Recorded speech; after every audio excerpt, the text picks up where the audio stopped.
Mini আর মাহি খেলতে খেলতে বনের ভেতর ঢুকে পড়ল। ওরা এত মজা করছিল যে সামনে কিছুই দেখছিল না। হঠাৎ গাছের ডাল থেকে চিকু সব কিছু দেখতে পেল। সে চিন্তিত হয়ে বলল, যেও না, থামো, ওখানে যেও না। কিন্তু মিনি বলল, কিছুই হবে না। ঠিক তখনই মাহি থেমে গেল। সামনে ছিল একটা গভীর গর্ত।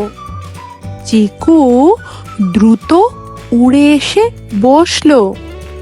সে বলল, আমি আগেই দেখেছিলাম, তাই তোমাদের সাবধান করেছি। মিনি বলল, ভাগ্যিস তুমি ছিলে। সবাই বুঝলো সাবধান থাকাই বুদ্ধিমানের কাজ। শিক্ষণীয় কথা, সাবধান থাকলে বিপদ এড়ানো যায়। ভালো কথা শুনলে আমরা নিরাপদ থাকি।